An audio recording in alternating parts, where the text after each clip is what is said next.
Boker Tov, j'espère que vous m'entendez.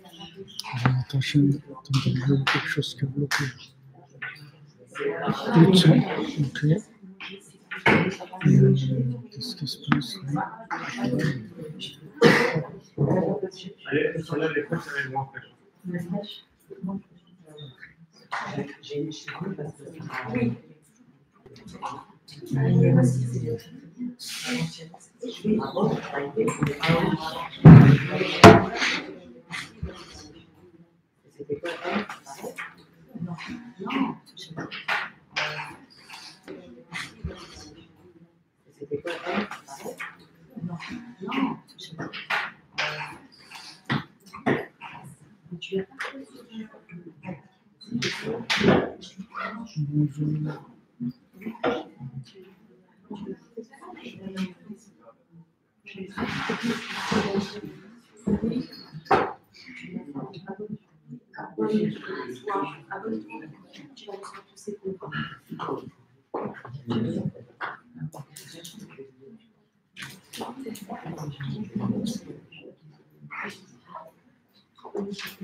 Ça va, ça s'arrange, oui. Impeccable. Oui. Ah, ça c'est pas mal.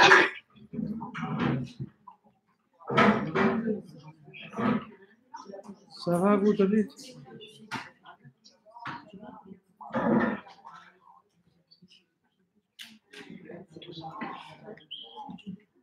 Au revoir.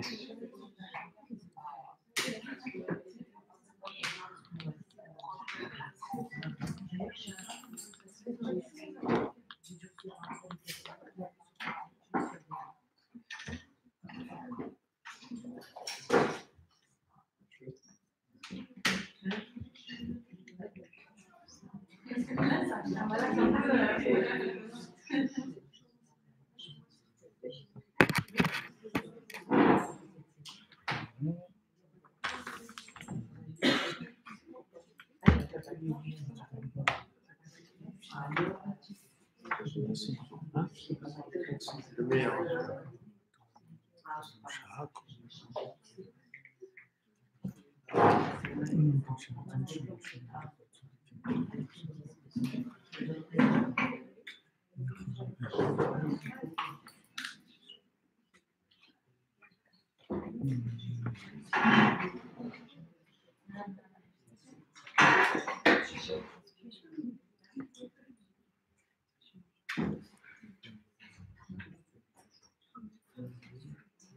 Boker Tov, Shalom, Boker Mabayim, Shalom à tous et à toutes, ceux qui sont présents, ceux qui sont sur le web.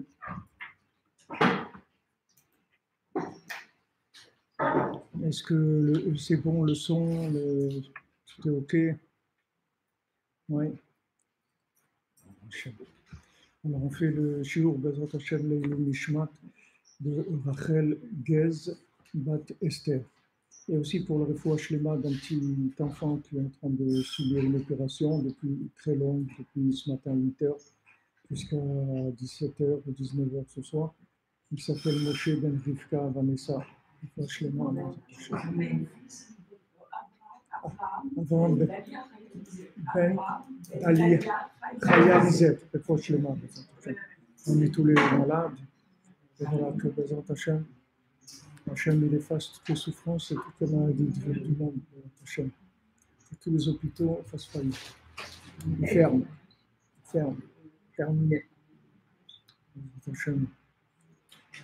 Alors, comme on a dit, ça va amener des Yeshuot, amener des délivrances pour tout le monde, d'étudier les côtés moraux.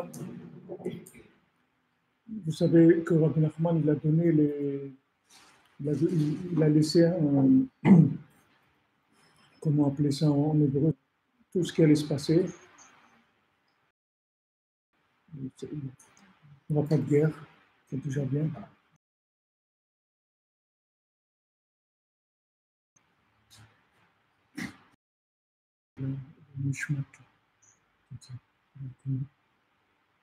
Alors, il a dit, donc il a laissé ce parchemin, il a laissé Rabbi Nathan, et Rabbi Nathan, il a laissé Rav Nachman Tuchila, frère Avram Ben Nachman.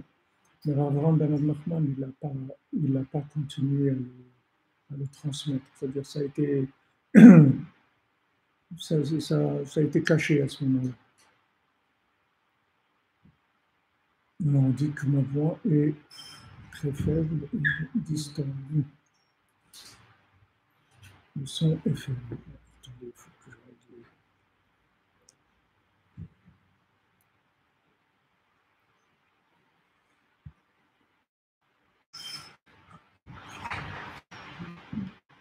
Là, le maximum que je peux faire pour le son, sinon je rapproche le micro. Voilà ce que je peux faire. Donc, ce qu'on sait, c'est que Rabbi Nachman, il a dit que quand on verra que le monde étudie le Likutei Moharan, alors il faut savoir que Mashiach il est dans les parages. Donc voilà, l'étude de Likutei Moharan, sa diffusion, traduction, explication, tout ça, c'est ça qui va amener la Géoula. Les Hashem. Donc on a le mérite quand on est ensemble comme ça. Alors, l'étude, elle se multiplie par le nombre de personnes qu'il y a. Il y a des gens qui sont là, une centaine sur Internet, et tous les gens qui sont là. Alors ça a la valeur comme si on avait étudié chacun 200 heures. Le nombre de personnes, ça se multiplie, le mérite par le nombre de personnes. Donc c'est ça qui va l'amener la Géoula. C'est pas compliqué, c'est pas difficile, mais il y a beaucoup de méniotes, d'empêchements sur ça. Et comme Rabbi Nachman dit que le mot méniote, ça devient un néhémout après, c'est les mêmes lettres. D'abord, ça devient des empêchements, après, ça devient de la douceur. Au début, c'est les empêchements, après, c'est la douceur. Seulement, il faut passer les empêchements. Alors, il a raconté, Rabbi Nachman, une histoire qu'il y avait eu à Pessah, qu'il y avait un juif et un non-juif qui étaient ensemble, deux clochards. Et le juif, il a dit aux non-juifs, tu sais, maintenant c'est Pessah, les juifs, ils invitent pour le Seder et tout. Alors tu vas déguiser en juif et ils vont t'inviter. On va aller à la synagogue, ils vont t'inviter et tu vas voir un repas extraordinaire. Alors il dit d'accord, il a mis une casquette, tout ça. Ils ont été à la synagogue et il s'est fait inviter. Chacun était invité dans une famille différente. Donc ils ont fait le Seder et comment on sait commencer le Seder. Donc on commence avec le kidouche et on mange toutes les herbes, les trucs et tout.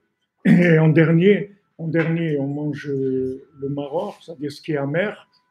Et après le maror, on fait la séouda. Alors lui, ce monsieur-là qui n'était pas juif, il est rentré. Donc il pensait qu'on allait servir à manger tout de suite. Donc il voit kidouche, bon, il dit ça va passer, ok, car passe de l'air, bon, ça va passer. Et à la fin, quand il donne le maror, alors là, il dit, ah, je suis désolé, mais je dois partir. Il est parti, il a dit, allez, c'est. Alors après, ils se sont retrouvés, les deux amis, les deux clochards.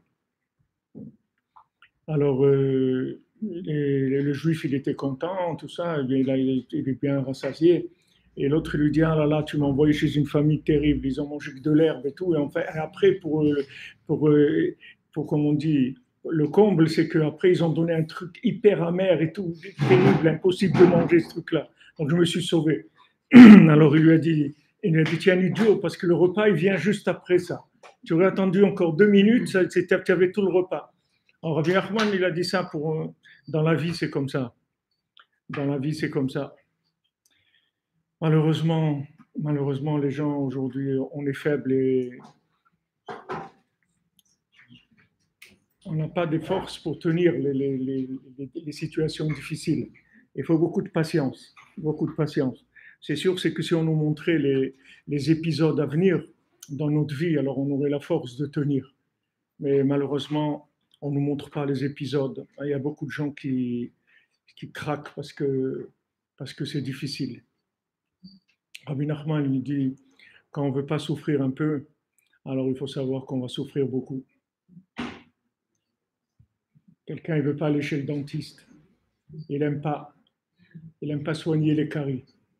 Ok, pas de problème. Et un jour, il va falloir dévitaliser des trucs, des abcès, ça passe dans les choses. La vie, c'est comme ça. Si on a compris qu'on n'est pas maître de notre vie et que Hachem, c'est lui qui s'occupe de nous, et que s'il y a des moments difficiles, il faut les passer, c'est tout. Et si on est avec un conjoint difficile ou avec des enfants difficiles, c'est ça notre part du gâteau. C'est pas tout le monde qui est du côté de la crème. Il y a des gens qui sont du côté de la croûte, et des fois la croûte, elle a brûlé un petit peu. C'est pas très agréable à manger. Mais c'est ma partie. Si j'attends, après ça va être doux. Après, ça va être agréable. Et tous les couples ont des problèmes, sans exception. Ça n'existe pas des couples qui n'ont pas de problème, puisque les couples, c'est un ajustement journalier permanent. Donc, c'est obligé qu'il y ait des moments difficiles, des moments où ça craque, des moments où ça délire, des moments où tout ce qu'on veut. Ceux qui ont tenu, ils ont su que tout ça s'est passé et que voilà, ils sont arrivés à quelque chose. Et ceux qui ont craqué, ils ne savent pas qu'est-ce qu'ils auraient eu s'ils avaient tenu. Donc, Rabbi Nachman dit il faut tenir. Nos générations, c'est des générations où il faut s'investir pour tenir ce qu'on a. C'est pas les gens, ils veulent avancer, développer, c'est bien. Mais il faut savoir que de maintenir ce qu'on a, c'est énorme. C'est énorme. Quelqu'un qui arrive à maintenir ce qu'il a, c'est énorme. Aujourd'hui, quelqu'un qui arrive à rester marié jusqu'à 120 ans où il rentre dans sa tombe, et il a des enfants qui sont chômeurs Shabbat, il a le même niveau que Rabbi Shimon Bar Yochai, la même chose. C'est la même chose.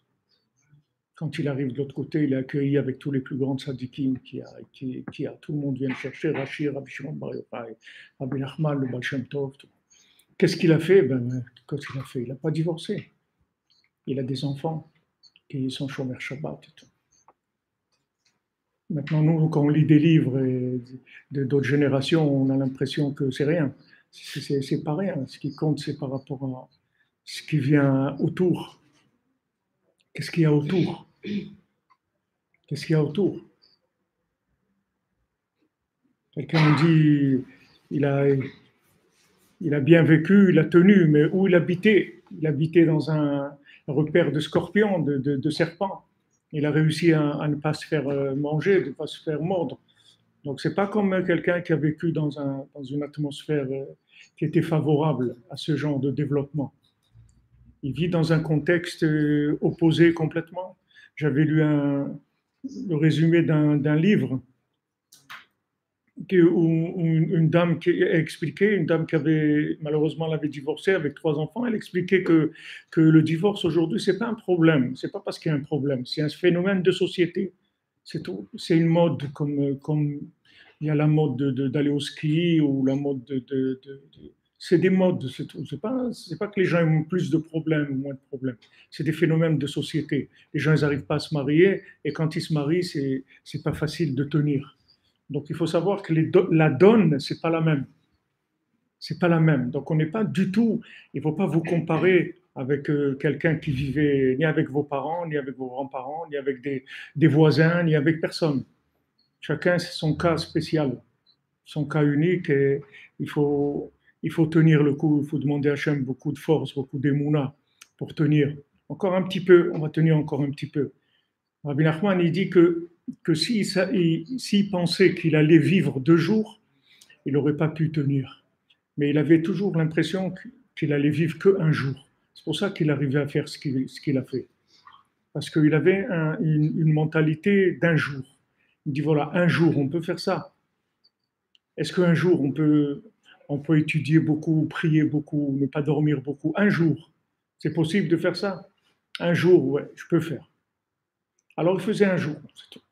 Et le lendemain, il faisait encore un jour. Mais il ne voyait pas la vie entière. Il ne disait pas, ouais, mais comment je vais faire toute une vie avec une personne comme ça qui m'énerve et qui truc, tout en train de crier, tout le temps. Mais c'est pas tout le temps comme ça. C'est un jour, c'est tout. Un jour, c'est tout. Moi, quand j'étais Bachour à la Yeshiva, c'était très très dur pour moi. C'était extrêmement difficile. J'étais avec des jeunes qui étaient un peu frivoles comme ça. Moi, j'avais déjà mon expérience. J'avais quitté la maison de mes parents très jeune. Je gagnais ma vie depuis l'âge de 17 ans. Et tout seul en France, il fallait que je paye ma chambre, mes trucs. Je tombais avec des enfants, des jeunes comme ça, qui se disputaient pour le beurre le matin et qui mangeaient des espèces de baguettes immenses comme ça. Ils picoraient la moitié, ils mettaient du beurre et de la confiture. C'était très, tout était dur, tout était dur. Alors, je fais ce que je suis arrivé à tenir avec ce que Rabbi Nachman dit, que en fait, le Yetzer Hara, il est lié avec le temps. Le Yetzer Hara, il n'existe pas en dehors du temps. Le Yetzer Hara, il est dans le temps. Si tu maîtrises le temps, tu as maîtrisé le Yetzer Hara. C'est-à-dire, si tu laisses passer le temps, tu as laissé passer le Yetzer Hara aussi. Parce que lui, il est collé avec ce temps-là. Il n'est pas tout le temps là. Il n'est pas tout le temps là. Il est là dans ce moment-là avec des vecteurs de temps. Donc quand c'était très dur à la yeshiva, je disais voilà, je disais au Yetzer Hara, qu'est-ce que tu veux que je m'en aille de la yeshiva? Oui, pas de problème. Mais je ne vais pas partir maintenant, c'est demain. Demain, on en parle demain. Et comme ça, je l'ai traîné, comme ça. Des semaines et des mois, je l'ai traîné comme ça. C'était terminé, c'est tout. Mais si je prenais de face, c'est-à-dire, bon, il faut résoudre le problème et tout, j'aurais craqué, j'aurais pas pu tenir. Il dit non, voilà, je vais pas, non, je vais pas rester, je vais pas rester. Il n'est pas question de rester. Demain, on prépare les bagages. Et ça fait que, comme on dit, on a gagné du temps. On a gagné du temps. Alors les gens ils disent, bon, on essaye de gagner du temps. C'est une expression, et souvent les gens ils ont ce réflexe-là, que de gagner du temps, ça permet de résoudre les problèmes. Mais ils ne savent pas pourquoi. Mais ce que je vous explique, c'est que Rabbi Nachman il explique pourquoi. C'est que le Yetzer Hara, il est dans le temps. Toutes les forces destructrices, elles sont collées avec le temps. Le temps qui meurt, c'est le mal qui meurt avec. Parce que le mal, il est dans le temps. Il a un laps de temps. Vous prenez les choses les plus terribles qu'il y a eu dans le monde, elles sont terminées. Alors que quand elles étaient là, ça avait l'air à l'apocalypse, c'est la fin du monde. Hitler, c'est la fin du monde. Tout ce qu'il y a eu, le communisme, c'est la fin du monde. Communisme, 20 millions de gens, ils ont tué des trucs terribles. Je crois que c'est la fin du monde. Non, ça c'est terminé. Il faut attendre, c'est tout. Hamten, on attend. Ça passe. Le problème se résout. Parce qu'il est lié avec le temps complètement. Il naît dans le temps, il naît par le temps et il meurt dans le temps. Donc quand vous voyez quelqu'un qui a un comportement négatif, c'est pas lié à l'individu lui-même. Parce qu'il n'y a personne qui est créé négativement. Hachem, il ne crée pas le négatif. C'est quelque chose qui s'est collé sur lui avec le temps, c'est tout. Il est passé dans un endroit, il y a un truc qu'il a attrapé. Il a vu quelque chose, ça l'a attrapé. Il a senti quelque chose, ça l'a attrapé. Il a vu un comportement, il a été mal influencé, etc. Mais il faut savoir que ce mal qui s'est pris sur la personne, c'est que dans le temps. Il n'existe que dans le temps. Il va disparaître, c'est sûr. Comme il est venu, il va disparaître. La Gemara, elle dit dans Brachot, elle dit que elle parle dans l'exemple du renard. Elle dit quand le renard il attaque, il est énervé, alors il ne faut pas se battre avec lui. Il faut le laisser Après, tu vas voir, il va se calmer. Alors, la Gemara, elle explique ça pour Esav. Elle dit, tu vois, Esav, il fait beaucoup de bruit, il fait beaucoup de mal, il fait très peur. Mais sache qu'il est terminé déjà, parce que Esav, il vit que dans le temps. Donc tout ce que tu vois qu'il a fait, qu'il a construit, tu vois les tours comme ça, du 11 septembre et tout, tu vois quelque chose en quelques minutes, il n'y a plus rien. Pourtant c'est étonnant, tu vois des immeubles, des trucs comme ça, tu crois que ça y est, c'est là pour l'éternité. Mais c'est pas là pour l'éternité. Ça va disparaître. Tout ce qu'il a fait, tout le système qu'il a mis en place, tout ça, ça va disparaître avec le temps. C'est pour ça que toutes les idéologies, même les plus fortes, même celles qui avaient l'air de prendre toute l'humanité, etc., elles ont disparu. Complètement. Complètement. Il ne reste plus rien. Quelques personnes qui ont un peu de nostalgie comme ça, mais il n'y a plus rien. Alors que quand c'était le moment, c'était très très fort. On a l'impression que ça y est, c'est la fin du monde. C'est des choses qui vont dévaster l'humanité, qui va tout. Même Napoléon, quand Rabbi Nachman il a rencontré Napoléon, il lui a dit, Napoléon, ils vont le conquérir. Rabbi Nachman lui a dit, rentre chez toi, sinon tu vas tout perdre. Si tu continues, tu vas tout perdre. Rentre chez toi parce que tu vas tout perdre.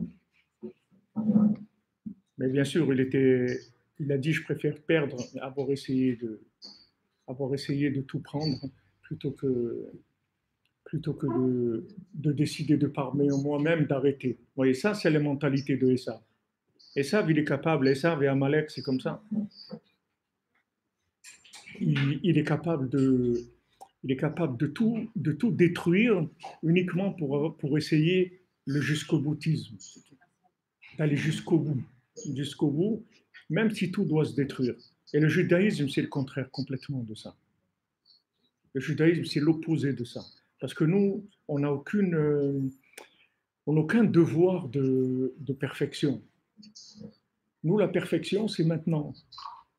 La petite chose qu'on fait maintenant, c'est ça la perfection. Nous, il n'y a pas de perfection sur le temps. La perfection, elle est tout de suite là. J'ai allumé les bougies de Shabbat, voilà ça la perfection. Ça y est, c'est parfait. Ah oui, mais après, il faut faire... Non, après, c'est autre chose. Après, c'est autre chose. C'est pas ça. C'est pas ça. Alors, les gens, ils veulent que ça soit harmonieux.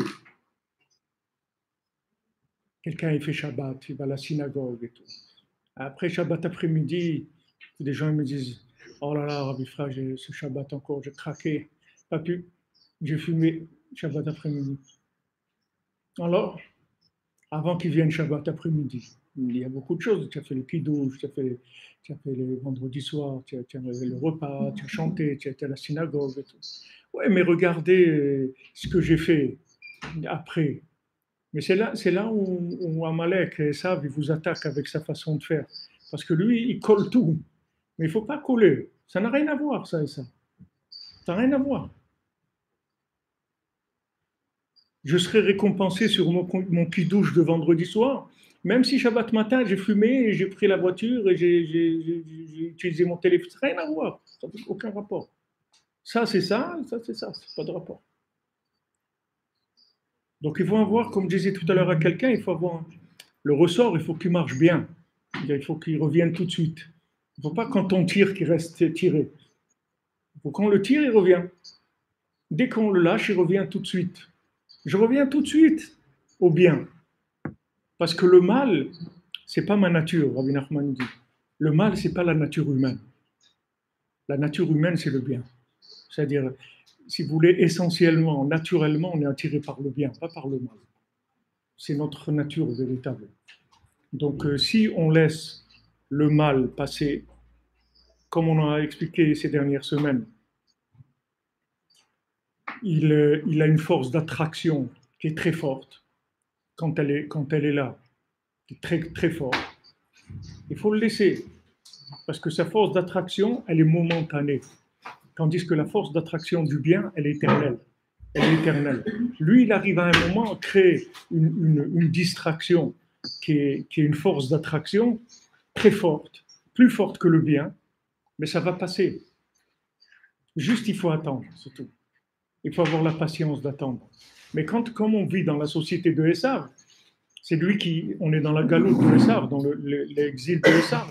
Donc on vit avec sa mentalité aussi. Qu'il n'y a pas, on n'attend pas. On n'attend pas. C'est-à-dire, il faut tout de suite avoir des résultats, il faut que ça marche. Ouais, mais tu comprends, on va attendre et après, en attendant, le temps passe et puis on n'a plus les mêmes forces et on n'a plus les trucs. Donc, il faut que ça marche, etc. Et sinon, c'est pas nous qui décidons que ça marche ou que ça marche pas. Il faut savoir que tous les individus, ils sont naturellement attirés par le bien et ils aiment le bien. Tous les individus, sans exception. Donc maintenant, quand quelqu'un est pas bien, c'est une crise, c'est tout. Cette crise, elle va durer le temps qu'elle va durer. C'est vrai, des fois, elle peut durer 20 ans, 30 ans, c'est long. Mais c'est une crise, c'est pas autre chose.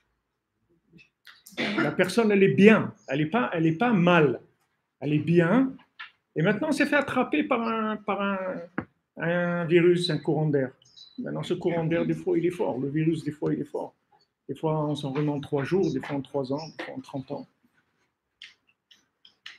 Mais heureux celui qui a tenu. Je vais vous donner après à parler une minute. Rabbi Nachman, il dit que le Zohar, il dit qui est-ce qui a gagné la guerre? C'est celui qui tient l'arme dans sa main. C'est pas qu'il s'en sert, il s'en sert pas, mais il la tient. Il tient l'arme dans la main. Tant que tu tiens l'arme dans ta main, tu t'appelles vainqueur. Quand tu poses l'arme, ça veut dire que tu as perdu. Les gens ils disent, mais quoi ça sert de tenir l'arme? Il faut attaquer, il faut gagner, non? Il faut juste tenir, c'est tout. Si tu tiens, tu t'appelles gagnant. Parce que sache que l'autre qui t'attaque, le temps, il le ronge, il le détruit. Donc, juste quand tu tiens, ça fait tomber. Regardez l'homme Israël, regardez comment on vit. Regardez combien de peuples ils ont voulu détruire l'homme Israël. Combien de peuples, c'était leur rêve, leur truc. Ouais, on va vous détruire, on va faire un truc. Où ils sont ces peuples? Il y a des peuples, même les noms, on les a oubliés. Il ne reste plus rien. Et nous, on est là. Le Shabbat, c'est le même, la cacheroute, c'est la même, les bougies de Shabbat, c'est les mêmes, les tefilines, c'est les mêmes, les talits, c'est les mêmes. La terre d'Israël, c'est la même, le kotel, c'est le même. Rien qui a bougé. C'est là. Ça ne va jamais bouger. Ça va rester tout le temps, ça ne va jamais bouger. Nous, notre nature, c'est ça. On est là, c'est tout. Et qu'est-ce que tu fais? Je suis là. Il fait quelque chose, mais voilà, je suis là. Non, mais bouge. Mais je ne peux pas bouger maintenant. Tu ne vois pas qu'est-ce que je veux bouger? Je ne peux pas bouger maintenant. Je suis là, c'est tout.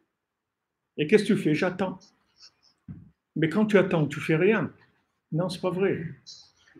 Quand tu attends, tu fais, parce que l'autre, il se détruit avec le temps. Donc chaque minute, tu as gagné en fait. Puisque lui, il s'auto-détruit avec le temps. Seulement, tu ne sais pas à l'avance combien de temps ça va durer. Quand tu vois la montée du communisme, une fois quand on était la première fois au Man avec le Rav Besançon, chez Shlema, Israël Yitzhak Ben Fortuné, en 1979, la première fois qu'on était à Ouman avec le Rav Besançon. Et donc c'était sous l'URSS, le communisme, et on avait rencontré un chassid comme ça dans un supermarché, mais ils avaient très peur de parler parce que tout était avec le KGB et tout. Donc les gens, ils avaient peur de parler. C'était un vieux monsieur comme ça dans un endroit, dans un supermarché, ce qui s'appelait un supermarché, parce que c'était vraiment pas... Et alors le Rav Besançon, il lui a dit ça doit être dur hein, pour vous et tout, parce que c'était quelqu'un qui gardait Shabbat, il faisait tout. Alors, ce vieux monsieur lui a dit, je ne sais pas pour qui c'est plus dur, si c'est pour vous ou c'est pour moi. Et le Rav Besançon, ça l'avait énormément éveillé, parce que après il nous en a parlé, il a dit, en fait c'est vrai, parce que nous, on est beaucoup plus en danger que lui. Parce que lui, une fois que le système s'est mis en place, lui, il a trouvé les failles du système. Donc, il vit son judaïsme. Ça y est, il s'est mis en place. Mais nous, on a l'impression qu'on est libre. Donc, on bouge. On ne se rend pas compte.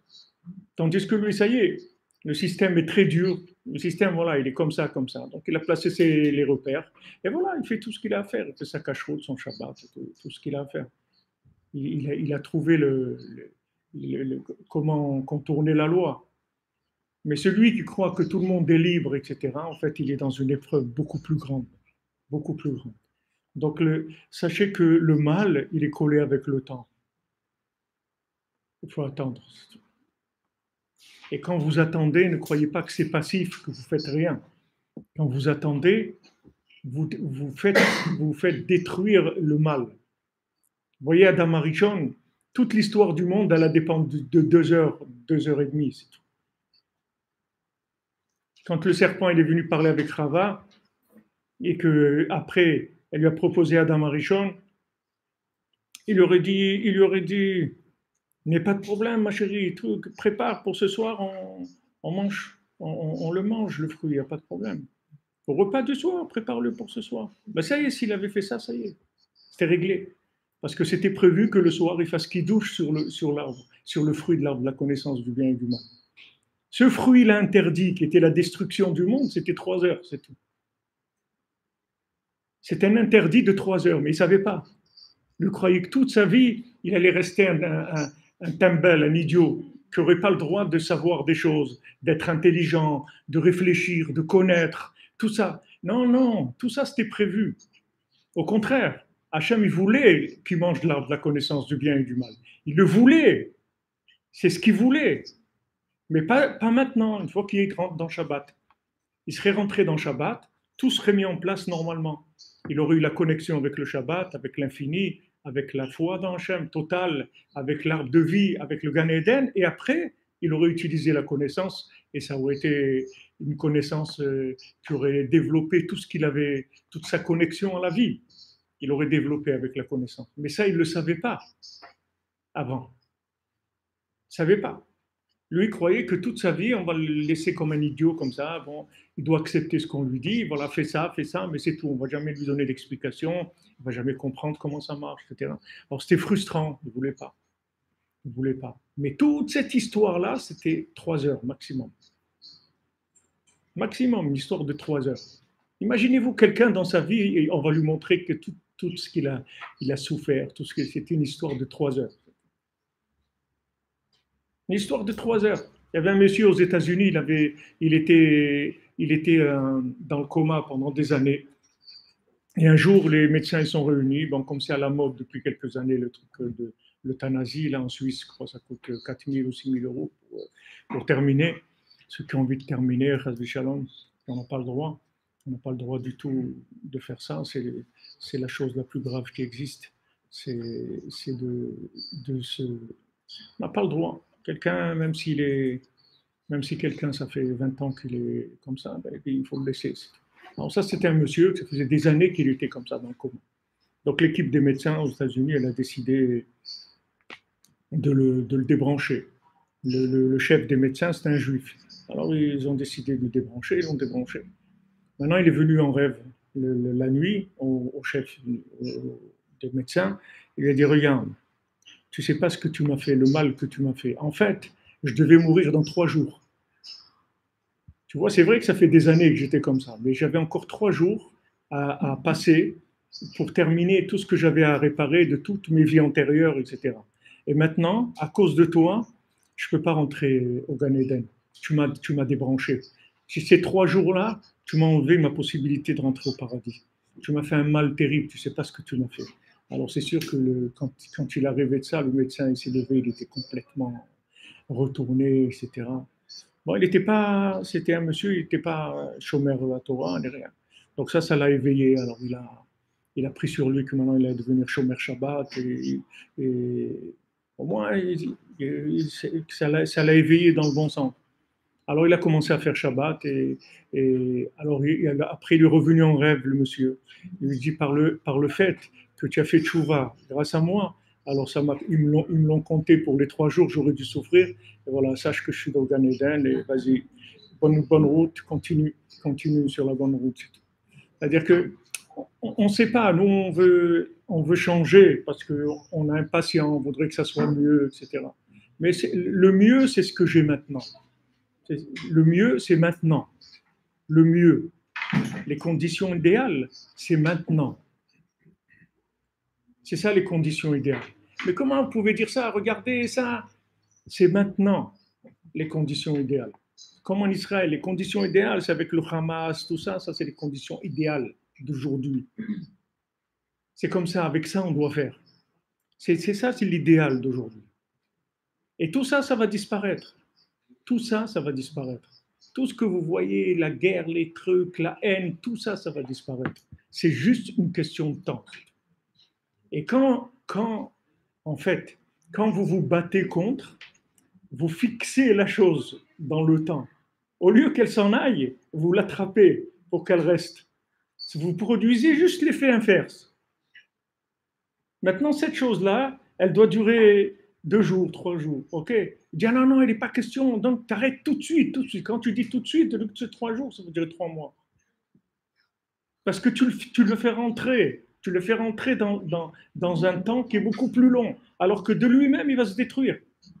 C'est comme si vous prenez un truc, vous le mettez au congélateur. Alors, vous allez ouvrir le congélateur 6 mois après, il est là. Laissez-le dehors, il va pourrir, c'est tout. Vous vous mettez dans la conservation. Vous rentrez contre.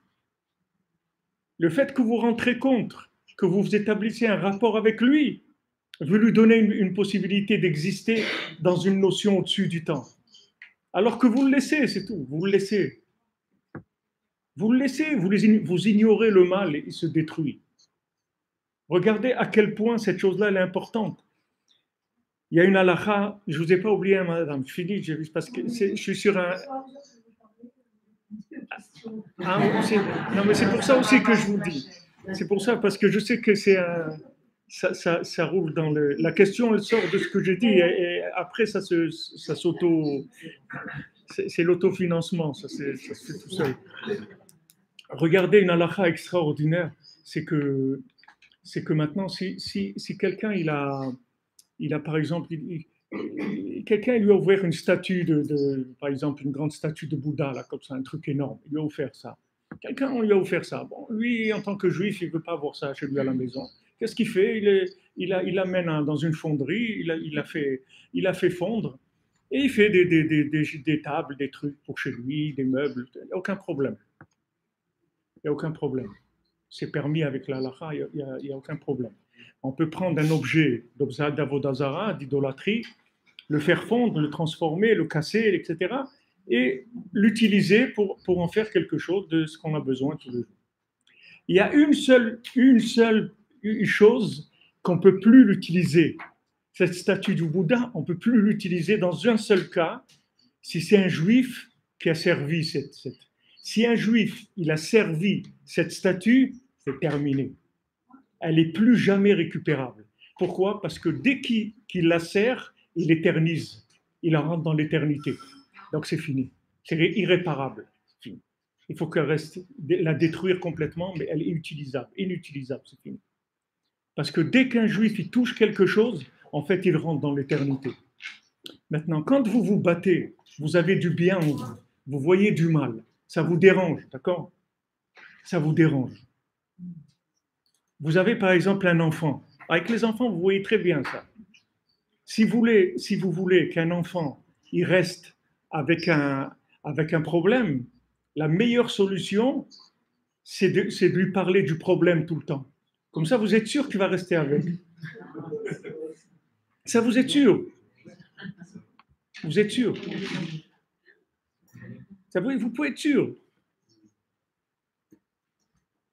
Vous lui dites, ouais, mais pourquoi tu rentres tard le soir? C'est un truc, chaque soir qu'il rentre tard, vous lui répétez. Après, pour lui, il n'a pas envie de rentrer tard, mais il est obligé. Pourquoi? Parce que vous êtes rentré dans une guerre avec lui. Quand vous êtes rentré dans une guerre avec lui, vous avez sorti la chose du contexte de la bêtise, vous comprenez?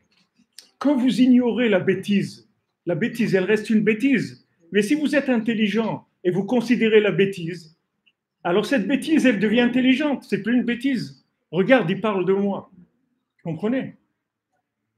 Si maintenant l'Iran il dit quelque chose, ouais, on va faire ça et tout, personne ne répond. Ok. Mais si maintenant vous le prenez au sérieux, vous dites comment tu vas faire ça, mais ça va pas, si tu fais ça, ben non, tu feras ça. Il dit regarde, tu as vu, ça marche. Ça marche, tu vois que je suis important. Regarde, les Américains ils ont réagi, les Français ils ont réagi, les Israéliens, donc tu vois que je suis important. Ne dites rien, il va se fatiguer, il va s'arrêter. Parce que c'est ce qu'il est. Il est dans des nerfs du temps. Il a une haine qui va passer. Avant, il y avait le Shah d'Iran, il n'y avait pas le Shah d'Iran. Je me rappelle quand j'étais petit, il y avait le Shah d'Iran. Et il était très gentil. C'était pas un homme qui avait des problèmes avec c'était pas un homme haineux qui voulait détruire le monde. C'était pas le monde y tourne. Seulement, quand vous attaquez le mal, ce mal-là, il se colle avec le bien et il commence à se définir par rapport au bien parce que c'est vous qui lui avez donné cette importance-là, alors qu'il n'a pas d'importance. Vous le laissez, c'est tout. Il y a des gens, ils viennent dans des endroits, ils commencent à crier, à casser des trucs, etc. Si maintenant, vous allez contre, vous lui dites, mais arrête, t'es fou, regarde. Alors, lui, il voit que ça marche, son sketch. Alors, il continue. Et après, ça devient un pro du sketch, parce qu'il voit que ça marche. Donc, il va aller le refaire ailleurs, il va continuer. Et c'est comme ça que vous entretenez le problème chez les gens. Rabbi Nachman, il dit, tu veux réussir l'éducation de tes enfants, t'occupe pas d'eux, c'est tout. Laisse-les. C'est tout. Laisse-les. Laisse-les. Ah, il prend des trucs, il renverse, il fait ça. Laisse-le. Laisse-le. Tu vas lui être derrière lui, il dit, pourquoi tu as fait ça? Chaque chose, tu vas lui dire pourquoi tu as fait ça. Ne fais pas ça. C'est comme ça qu'il va établir un rapport de cette chose-là avec toi et il va continuer à le faire. Alors que cette chose-là, normalement, il aurait dû arrêter définitivement. Mais maintenant, c'est devenu sérieux, puisque toi, tu représentes le sérieux. Donc le sérieux, il se met en rapport avec cette chose-là et il commence à dénigrer cette chose-là. Ça veut dire que cette chose-là, elle a un rapport avec le sérieux, donc c'est sérieux. C'est une bêtise sérieuse. Donc c'est très sérieux. N'allumez pas la télé. Tous ceux-là qui sont derrière l'écran, ils vont partir. Vous allumez la télé, alors ils continuent. Ils disent, ah, il y a 2 millions qui ont regardé hier, 20 millions ont regardé. Ne regardez pas, ils ne vont plus faire d'émissions. Ils vont arrêter, ils vont s'arrêter. Et comme ça, tout le monde y fonctionne comme ça. Donc maintenant, vous avez des défauts, vous avez des problèmes de comportement, des trucs qui vous dérangent énormément. La meilleure manière de les entretenir, c'est de faire cas de ces choses-là. Que ce soit important à vos yeux. Comment c'est terrible et tout, comment j'avais décidé d'arrêter, et voilà, j'ai repris, et c'est comme ça que ça reste. Ça, c'est la méthode pour entretenir la chose. Si vous voulez ne pas entretenir la chose, vous faites comme s'il n'y a rien, c'est tout, il n'y a rien. On dit, mais regarde ce que tu as fait, moi, j'ai rien fait. J'ai rien fait. Comment tu n'as rien fait? Mais regarde, tu fais ça. C'est pas moi, ça, c'est pas moi.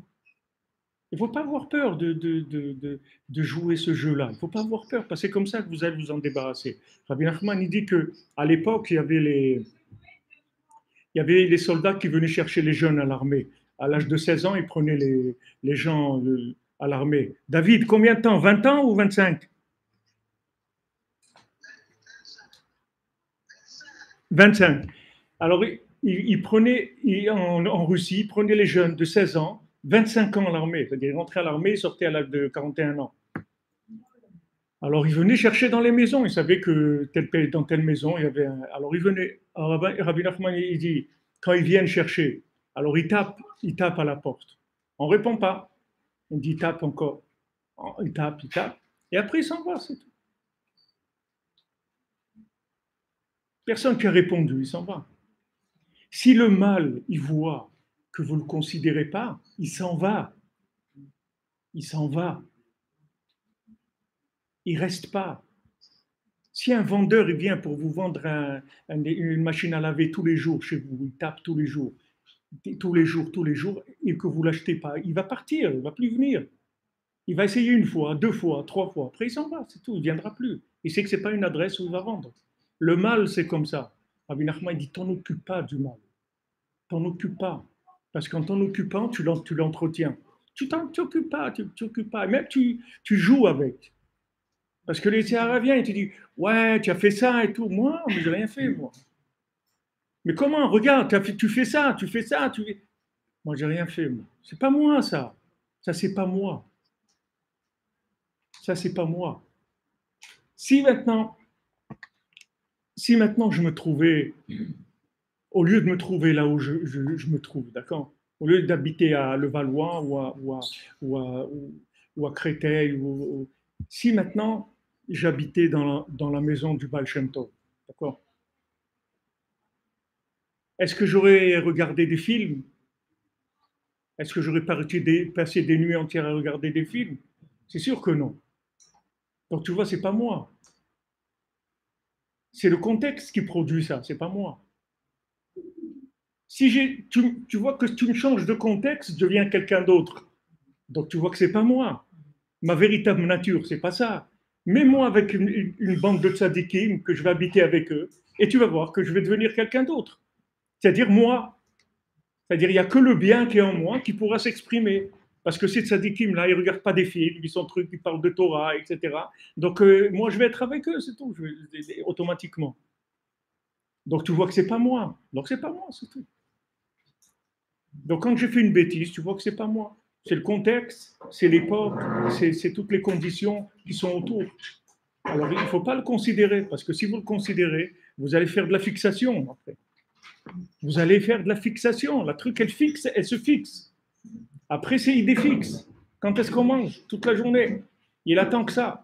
Tac, tac, pourquoi? Il a tellement fixé que même quand il n'a pas envie, il est obligé de le faire parce qu'il a fixé. C'est devenu une obsession après. C'est devenu une obsession. C'est-à-dire qu'après, ils se sont obligés. Et justement, ce jour-là, ben, il n'avait pas tellement envie de faire des bêtises. Ben, il est obligé de les faire. Parce que ça a pris trop d'importance dans sa vie. Il a trop fixé sur ça. Donc ça, c'est un des conseils que Rabbi Nachman dit donc de base. Et si vous arrivez à comprendre ça, à assimiler ça, vous allez voir qu'il y a beaucoup de choses dans votre vie que vous allez vous débarrasser très facilement. Très, très facilement. Parce que si vous avez, d'abord, vous connaissez la nature humaine, Rabbi Nachman, il vous garantit qu'un être humain, il n'a rien à voir avec le mal. Rien. C'est pas sa nature du tout. Le mal, c'est pas ma nature.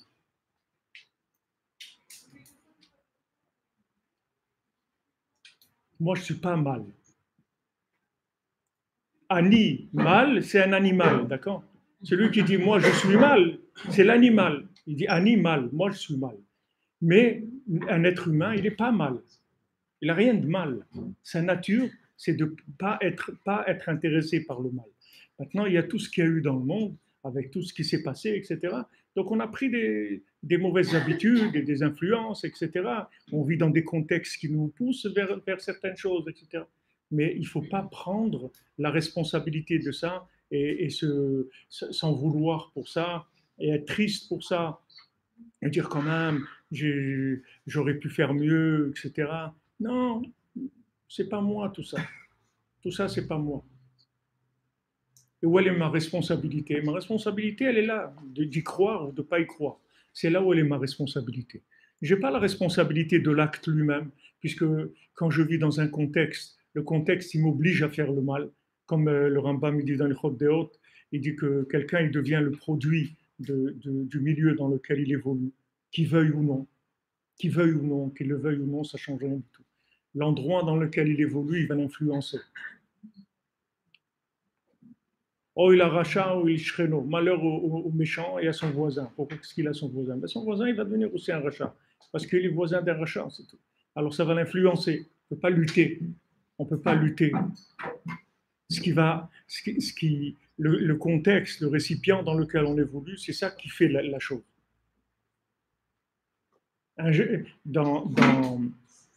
Chez Esav, on va d'après le père. C'est-à-dire, si on veut ça, on veut voir l'appartenance de quelqu'un dans par rapport à ses parents, ses grands-parents, etc. On va d'après le père. Si le père il est de tel peuple, alors l'enfant il est de tel peuple. S'il a il a un père qui vient je sais pas, des Vikings et une mère qui vient de l'Italie, alors c'est un Viking. C'est tout. On va d'après le père. Chez nous, on va d'après la mère, on ne va pas d'après le père. Parce que nous, on va d'après le système lunaire. On ne va pas d'après le système solaire. On ne va pas que d'après le système lunaire, on va d'après le système lunaire qui a été influencé par le soleil. Mais dans le concept d'une chose, on regarde le côté lunaire, le côté féminin de la chose. C'est ça qui nous intéresse. C'est comme ça qu'on définit la chose. Si quelqu'un est né d'une maman juive, il est juif. Le père, il ne nous intéresse pas. Qu'il soit un tzaddik, ou qu'il soit un archevêque, ou qu'il soit un Palestinien, ou qu'il soit n'importe quoi dans le monde, c'est pas important. Qui est-ce qui t'a fait? C'est ma mère. Oh. Maintenant, ton père, ça peut être le plus grand tzaddik. Qui c'est ta mère? Elle n'est pas juive, c'est pas juif. Il faut que tu te convertisses. Tu n'es pas juif du tout. Mais attendez, mon père, vous savez qui c'était? Ok. Mais toi, tu n'es pas juif du tout. Du tout. Non, je ne suis pas un petit peu, il n'y a pas un petit peu. Je veux dire un petit peu. Il n'y a pas un petit peu. Mais j'ai du sang juif. Ce n'est pas le sang, c'est qu'est-ce qui t'a fait? Dans quel récipient tu as été cuisiné? Tu as grandi dans quoi? Dans quoi tu as grandi? C'est ça la définition. C'est ça qui va faire ce que tu es. Et ça va loin, parce que regardez, ça change énormément. Quelqu'un qui est de maman juive, c'est un juif, mamache. Quelqu'un qui est de père juif, même si son père c'est le grand rabbin d'Israël, ça ne change rien du tout. Il n'est pas juif. Pourtant, la base, ça vient du cerveau du père, tout ce que vous voulez. Qui est-ce qui l'a fait, l'enfant? Qui est-ce qui l'a fait, qui l'a modelé? C'est la maman. Non, le reste, ça ne nous intéresse pas. Donc ça, nous, c'est comme ça qu'on vit dans ce monde. Le Ham Israël, il vit par rapport au côté lunaire, pas par rapport au côté solaire. C'est-à-dire, on ne considère le soleil que quand il est passé par la lune. Après, on lui parle. Mais le soleil qui vient nous parler directement, ça ne nous intéresse pas du tout. On ne le regarde même pas, ça ne nous intéresse pas du tout. D'ailleurs, je vous donne toujours cet exemple-là, qui est un conseil que vous sachiez pour les hommes, pour les femmes. C'est qu'un enfant, on dit « Altitosh Torah timecha » ne rejette pas la Torah de ta maman. Pourtant, la maman, elle n'a pas l'obligation d'enseigner la Torah à son fils. C'est le père qui a l'obligation. L'obligation minatora d'enseigner la Torah à son fils, c'est le père qui l'a, c'est pas la mère. Et pourtant, la Torah, elle te dit, ne rejette pas la Torah de ta maman. Parce qu'en fait, la Torah d'un enfant, c'est la Torah de sa maman, pas de son papa. Vous avez des grands rabbanim que leurs enfants, ils sont même pas religieux parce que la maman, elle n'était pas branchée. C'est-à-dire la maman, c'est comme les États-Unis, c'est le droit de veto total sur l'ONU, total. C'est-à-dire ce qui passe chez la maman, ça passe chez les enfants. Ce qui passe pas chez la maman, ça passera jamais chez les enfants. Donc je vous donne comme conseil tout le temps, si vous voulez parler à vos enfants, il faut savoir jouer au billard. Vous parlez avec votre épouse, pas avec les enfants. Parce que si elle acceptait, les enfants, ils l'acceptent tout de suite. Si la maman elle s'est opposée, les enfants ils seront opposés. Naturellement, c'est pas parce qu'ils sont méchants ou ils n'écoutent pas, c'est que c'est naturel, c'est le système de transmission, il est comme ça. C'est-à-dire que ce qui passe par le féminin, par le lunaire, il arrive dans le concret. Ce qui passe pas par le lunaire, ça remonte, ça repart. La Mishnah elle dit, tout celui qui a de la connaissance qui dépasse son action, alors sa connaissance, elle remonte.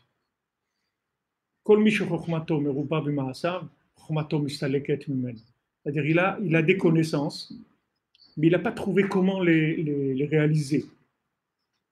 Il n'a pas trouvé comment les réaliser, elles ne vont pas rester longtemps. Elles vont repartir. Elles n'ont pas trouvé où se poser. Donc elles vont repartir. Comme Noach il a fait, il a envoyé La colombe, elle va, elle revient, elle va. Le jour où elle ne revient plus, il dit bon, c'est bon, on peut y aller. Ça veut dire que la terre, il y a un arbre, ça y est, on peut y aller. C'est terminé le déluge. Ce qui passe par le lunaire, ça s'appelle que ça a été compris. Ce qui passe pas par le lunaire, ça veut dire qu'on ne l'a pas compris. Ce que vous ne pouvez pas expliquer à quelqu'un, c'est que vous ne l'avez pas compris. Vous croyez, vous savez des choses, ouais. Vous voulez savoir si vous savez des choses, ce n'est pas difficile. Prenez quelqu'un et dites-lui, j'ai envie de te parler de quelque chose, ce sujet-là. Ça t'intéresse? Il dit, ouais, ouais, ça m'intéresse, alors je vais t'expliquer. Alors vous lui expliquez, il ne comprend rien. 2 fois, 3 fois, 4 fois, ben, ça veut que vous n'avez rien compris, c'est tout. Pas difficile. C'est comme ce que je vous dis, la maman juive. C'est ce principe-là, il est dans tout. Dans tout. C'est-à-dire, quand vous voulez transmettre, si vous voulez transmettre, il faut que ça soit vrai chez vous, ça soit vécu, ça soit pas solaire. Il faut que ça soit vécu. La lumière de la lune, c'est écrit que la lumière de la lune, elle va être plus grande que la lumière du soleil. En recevant la lumière du soleil, elle va transformer, comme les panneaux là, les panneaux solaires, le truc. C'est-à-dire, il est capable de recevoir une lumière du soleil et de la refournir plus forte que le soleil lui-même. Donc le lunaire, c'est de lui qui dépend, que tout dépend. Mais ça trompe, pourquoi? Parce que le lunaire, il est vide. Il est vide. Il n'a rien. Il fait que transformer, c'est tout. Alors tu peux te tromper, parce que tu dis comme lui, il fait que transformer. Donc c'est pas lui. Donc c'est pour ça que Essa avait dit que c'est le papa qu'on regarde, pas la maman. Parce que qui est-ce qui a la chorma, qui est-ce qui a les idées, les trucs et tout? C'est le papa, d'accord? C'est lui qui amène, c'est lui qui est branché sur le soleil. Donc on dit c'est lui le plus important. Ben non, c'est dommage, tu t'es trompé. C'est pas lui. Le plus important, c'est que quand lui, il transmet, regarde maintenant celui qui a reçu, regarde comment il a reçu. À ce moment-là, tu peux dire, voilà, ça c'est quelqu'un, il est arrivé à transmettre. Il est arrivé à faire comprendre à quelqu'un. Comme Rabbeinu dit, il y a beaucoup de gens qui disent il ne faut pas étudier la Kabbalah qu'à l'âge de 40 ans, etc. Rabbi Nachman, il a dit, moi, j'ai un élève, il a dit avant que Rabbi Nathan vienne chez lui. Il a dit, moi, j'ai un élève qui va venir chez moi, qui pourra expliquer la Kabbalah à un enfant de 2 ans. Pourquoi? Parce qu'il a il a de la pédagogie, il a de la psychanalyse, il a de la psychologie. Il est sorti de Paris 5 ou de la Sorbonne, pas du tout. C'est qu'il va tellement vivre, il va tellement la vivre, la Kabbalah, il va tellement la vivre, la Torah, que pourra la transmettre à un petit enfant de 2 ans. Parce que qu'est-ce qui fait qu'on ne peut pas transmettre aux gens qui sont soit en bas âge, soit éloignés? Qu'est-ce qui fait qu'on ne peut pas leur transmettre? C'est que la connaissance, elle n'est pas intégrée chez nous. Elle est intégrée juste à un niveau intellectuel. Donc on peut parler d'intellect à intellect. Mais on ne peut pas parler avec un fou. Si vous avez un fou devant vous, vous ne pouvez pas parler avec lui. Mais quelqu'un qui vit l'enseignement, il peut l'enseigner à un fou, il peut l'enseigner à n'importe qui. Parce qu'il va tout de suite capter la personne, comment elle fonctionne. D'accord? Il va regarder le fou, il va voir comment il fonctionne. Quand il va voir comment le fou fonctionne, il prend sa connaissance, il adapte à ce fonctionnement et il lui fournit. Parce il peut la fournir à toutes les sauces. Pourquoi? Parce qu'il la vit complètement. Il vit l'enseignement. Donc il peut le transmettre à n'importe qui. Qu'il soit juif, qu'il soit pas juif, qu'il soit fou, qu'il soit normal, qu'il soit n'importe qui, n'importe quel âge, n'importe quelle tendance, n'importe quelle. Et c'est comme ça que vous pouvez, si vous voulez passer un examen sur vos connaissances, prenez des genres de gens complètement différents. Moi, personnellement, je fais ça. C'est-à-dire que quand je voyage, par exemple, sur l'aéroport, des fois, je dois passer 2-3 heures comme ça, je dois attendre. Alors, des gens qui sont à côté de moi, je discute avec eux. Et je prends ce que j'ai enseigné, la Torah dans laquelle je suis, et je lui enseigne. C'est-à-dire, je lui parle de ça. Maintenant, la personne, elle n'est pas juive, elle ne connaît pas la Torah, elle n'a rien du tout. Je parle avec elle, je vois où il se trouve, c'est-à-dire quels sont ses repères dans la vie, vers quoi il tend, vers quoi il est branché. Et je prends l'enseignement et je lui en parle. Et si la personne elle dit ah, c'est intéressant hein, ce que vous dites là, c'est super et tout. D'où vous savez ça? Et là, on commence à parler. Alors, je vois que c'est bon, je suis arrivé. Et si le gars, il comprend rien, ça veut dire que j'ai rien compris. C'est moi qui n'ai rien compris, c'est pas lui. C'est ça l'enseignement. C'est ça la transmission. Vous voyez, la transmission, c'est dire aux gens mais tu comprends rien. C'est pas ça la transmission. C'est toi qui comprends rien, c'est pas lui. C'est le professeur qui doit dire qu'il comprend rien, c'est pas l'élève. L'élève, c'est normal qu'il comprend rien, il est venu pour ça. Il est venu pour apprendre. Tu veux plus ça déjà? Il est venu pour apprendre. Ah, tu n'es pas arrivé à lui apprendre. Ben, c'est que tu ne sais pas, c'est tout, va apprendre. Et comment je connais par cœur les textes? Tu les connais par cœur, tu ne les vis pas. Tu ne vis pas ton enseignement, comment tu veux le transmettre? Le Shulchan Aruch, il dit, vous voulez choisir un rave dans une keïla. Un rave de la keïla, ok? Maintenant, vous avez deux rabbanim. Un rave qui connaît toute la Torah et un rave qui connaît rien qu'un traité du Talmud. Mais celui qui il connaît le traité du Talmud, mais il connaît à toutes les sauces. C'est-à-dire que Mamash, il le vit sous toutes les formes.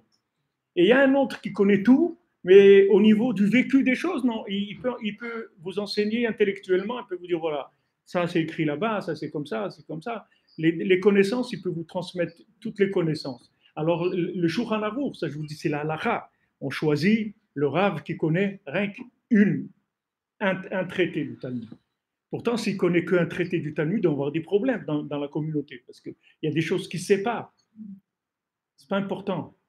On préfère d'avoir quelqu'un qui sait une chose, qui peut nous faire vivre une chose, plutôt que quelqu'un qui va nous transmettre des milliers de choses, mais on ne va pas les vivre, parce que lui-même, il ne les vit pas. Donc, il va nous transmettre des choses, et on s'en va après. Et il ne reste rien. Moi, quand j'enseigne, si les gens ils partent comme ils sont venus, ça veut dire que j'ai rien fait. J'ai rien fait. Si quelqu'un, je ne suis pas arrivé à le bouger un petit peu, ça c'est j'ai rien fait. Qu'est-ce qu'on est en train de faire? Des trucs, chacun il peut aller dans un café et c'est tout. Là, il n'a rien à faire. Qu'est-ce qu'on est en train de faire? On a été voir quoi? Un truc. Il vaut mieux qu'il aille voir un film. Au moins, il y a de la violence, de l'horreur. Au moins, ça bouge un petit peu à un moment.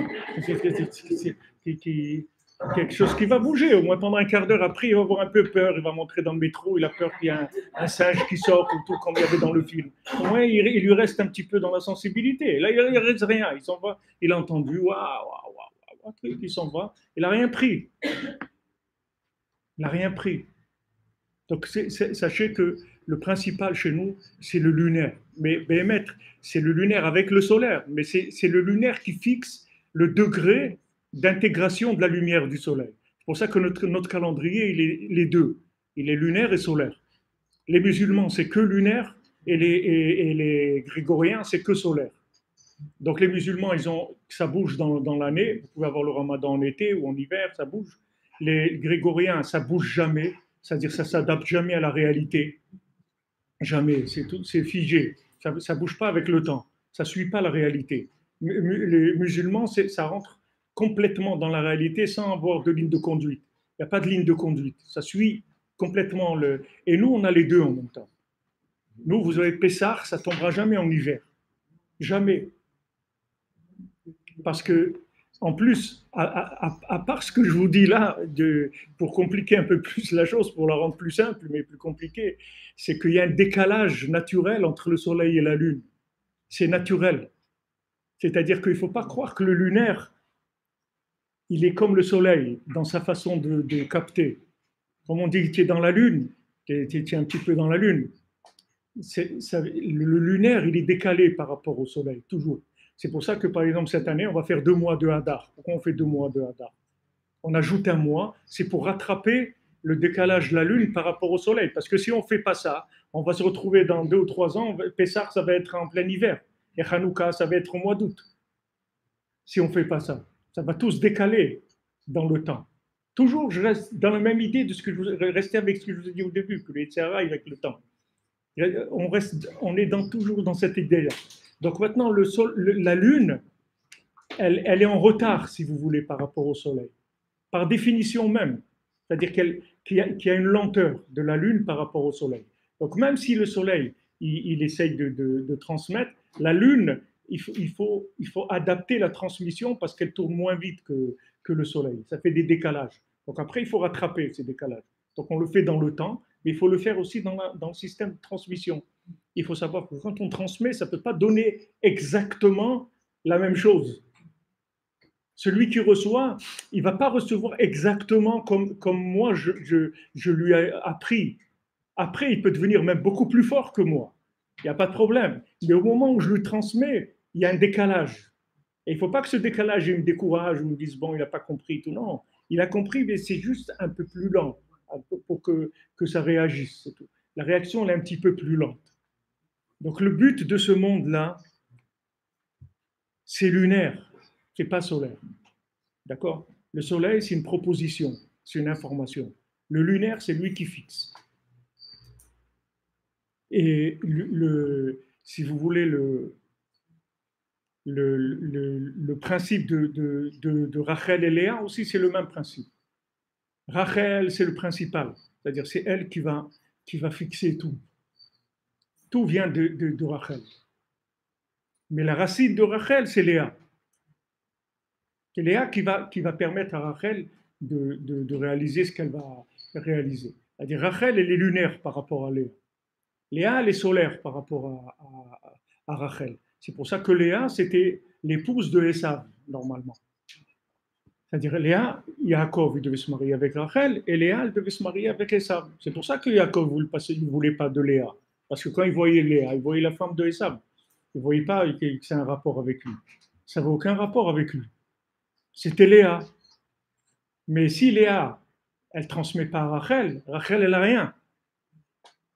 Rien du tout. Pourtant, Rachel, c'est toute la beauté de la Torah. Les Chamim disent toute la beauté, tout ce qui a la splendeur, c'est tout chez Rachel.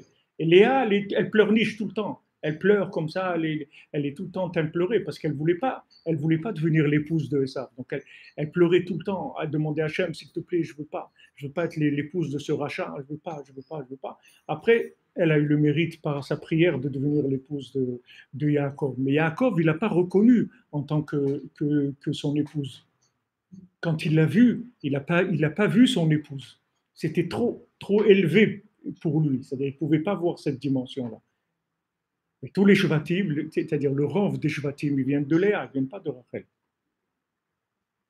Pourtant, Léa, elle est très élevée, c'est-à-dire elle est très élevée. Mais nous, ce qu'on regarde, c'est qu'est-ce que ça a donné dans Rachel. Léa, pour nous, ce n'est pas un principe qui nous montre qu'il y a un résultat quelconque. C'est-à-dire, chez nous, tout ce qui est connaissance, pour nous, ça n'a pas de... Ça presque aucune valeur. Ça a une valeur parce que ça va se transmettre. Ça va être vécu. C'est ça qui donne la valeur. Supposer, comme on dit que Hachem il nous a fait sortir d'Égypte parce qu'on allait recevoir la Torah. Il ne nous a pas fait sortir d'Égypte pour nous libérer d'Égypte. Il nous a fait sortir d'Égypte parce qu'il dit bon, ils vont accepter la Torah, alors je les fais sortir d'Égypte. C'est-à-dire toute connaissance qu'on a, on nous donne accès à la connaissance parce qu'on suppose qu'on va aller plus loin et on va passer au côté concret. On va passer au côté concret. On ne va pas laisser la chose dans la théorie. On va passer au côté concret. Donc c'est pour ça qu'on a besoin de travailler tout le temps avec les deux pôles. On a besoin du pôle masculin et du pôle féminin. Parce que le pôle féminin, s'il n'a pas le masculin à un moment, il n'a plus de matière à transformer, si vous voulez. Il n'a plus de sagesse, de connaissance à transformer en réalité, en concret. Il a besoin d'être alimenté par de la connaissance. Et l'homme, il a besoin de son épouse pour être dans le concret, sinon il va dérailler complètement. Puisque la Torah, elle dit à Adam Arishon, Lotov Adam liot levado, un homme seul, il est Lotov. Une femme seule, elle n'est pas Lotov. Elle est à Pôle emploi, c'est tout, elle ne travaille pas. Elle n'est pas Lotov. Elle n'est pas Lotov. Un homme, s'il n'a pas le lunaire, tout de suite, il délire, il part tout de suite dans de la folie. Parce qu'il ne connaît pas les repères de ce monde. Il ne sait pas ce que c'est le concret. Il ne connaît pas le côté concret, du tout. Même Rabbi Nachman, il a dit sur lui, il a dit tout ce qu'il est arrivé dans sa vie, c'est grâce au Shalom Bayit. C'est ça qui l'a amené à tout ce qu'il est arrivé. C'est grâce au Shalom Bayit qu'il est arrivé à... Imaginez-vous, regardez un tzaddik comme ça, vous croyez que vous allez dire, waouh, il a dû faire des choses, il a fait des choses. Il a jeûné, il a fait beaucoup de choses. Mais la chose principale qui l'a aidé dans sa vie à arriver là où il est arrivé, c'est le Shalom Bayit. C'est avec ça qu'il est arrivé. On échange. Et quand ça bloque, alors ça veut dire qu'il y a un problème dans la transmission. Ou maintenant, j'ai pas assez intégré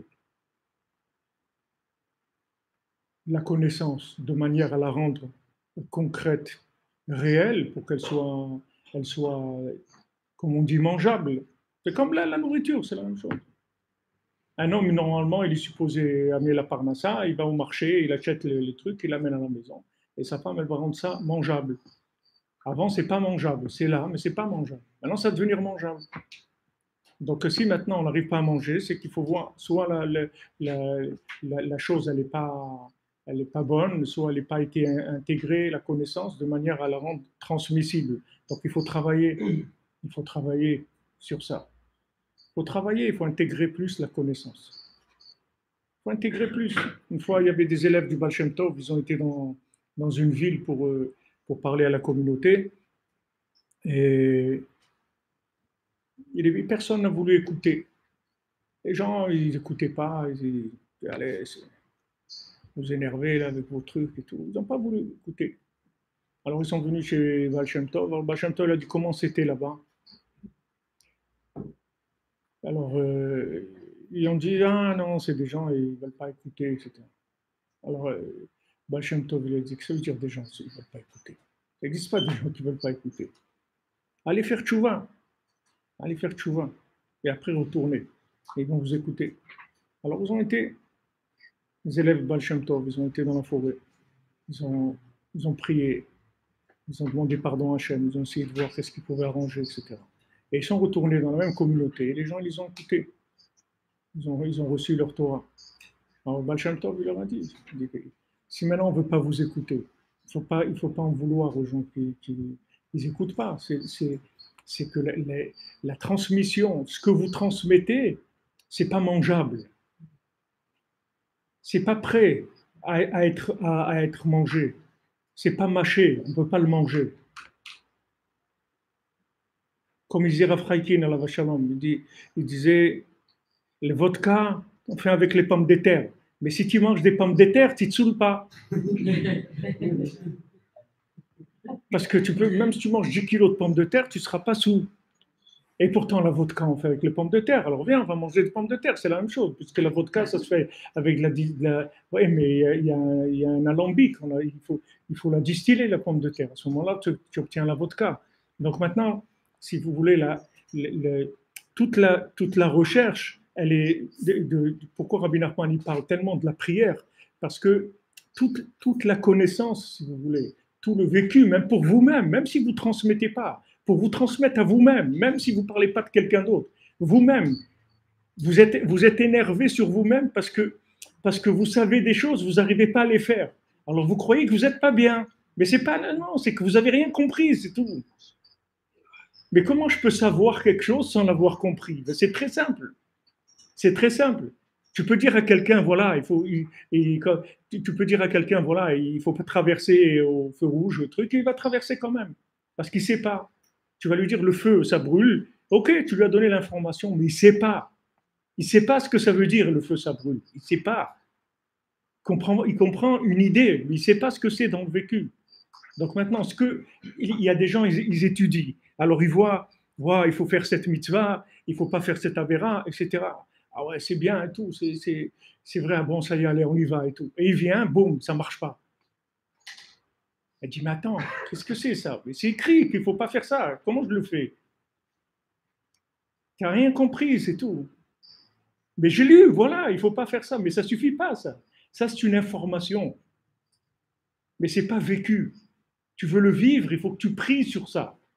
Tu dis Hachem, regarde, aujourd'hui, on a étudié ça, qu'il ne faut pas faire du Lachon Hara. Alors aide-moi que je ne fasse pas du Lachon Hara. S'il te plaît, aide-moi que quand il va y avoir une épreuve de Lachon Hara, j'en fais pas, c'est tout. Aide-moi. Et quand tu pries, en fait, tu es en train de cuisiner la connaissance.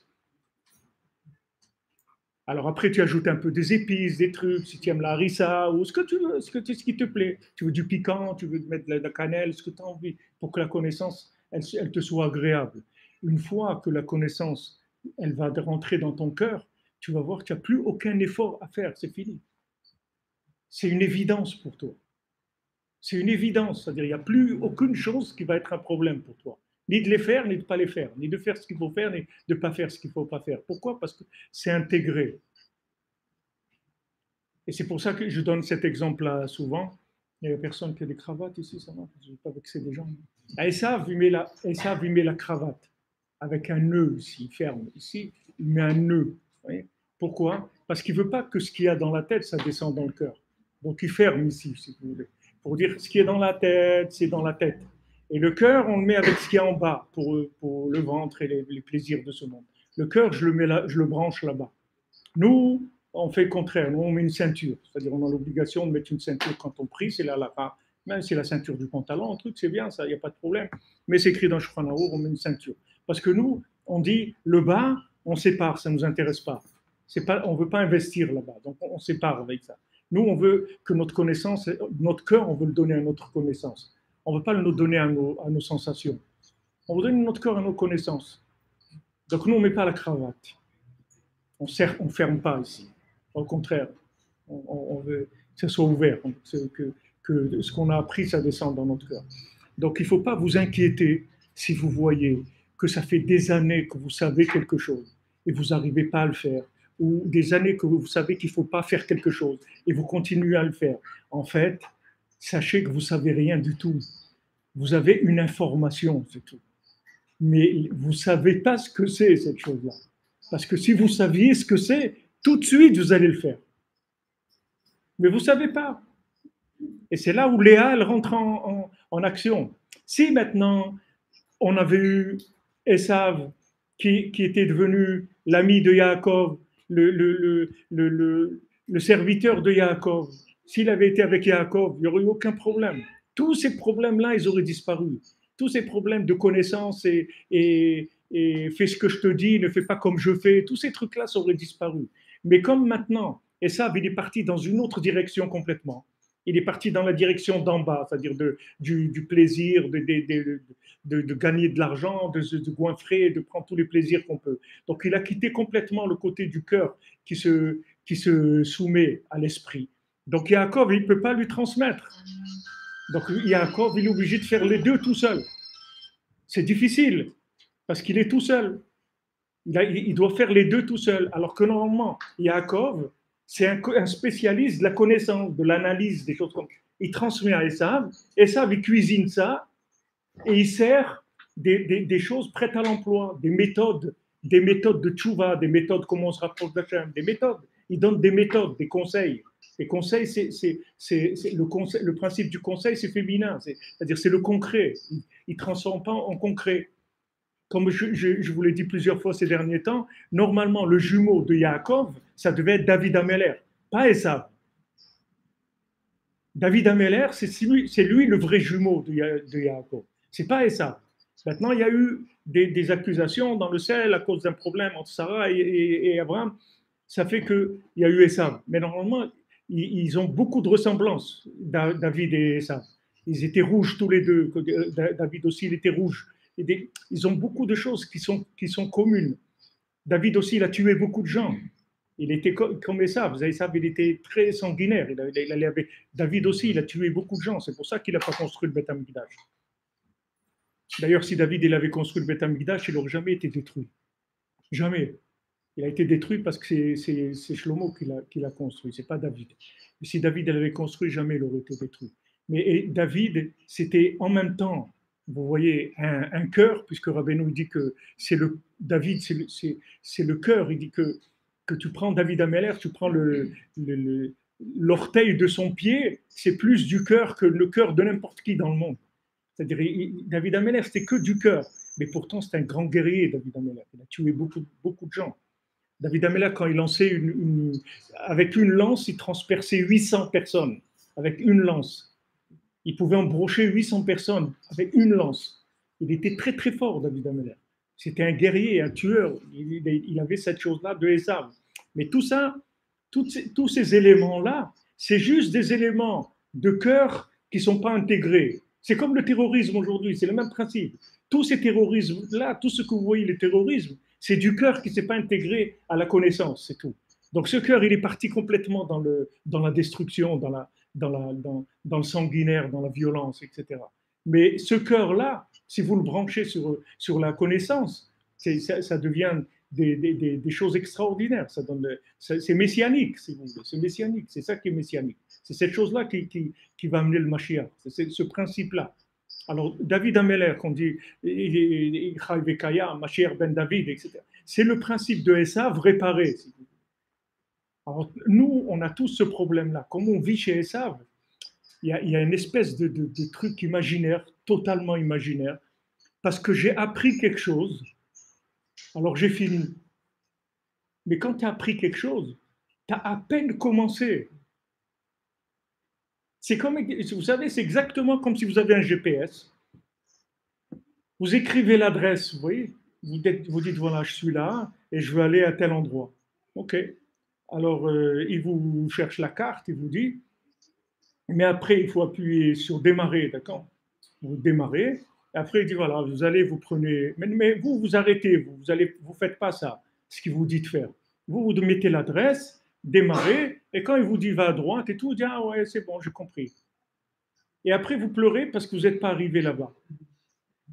Mais il dit, mais je l'ai vu sur la carte. Il a dit que voilà, c'était là, c'est juste à côté, et après tu tournes à droite. Oui, mais tu n'as pas été là-bas. Tu n'as pas été, il faut aller là-bas.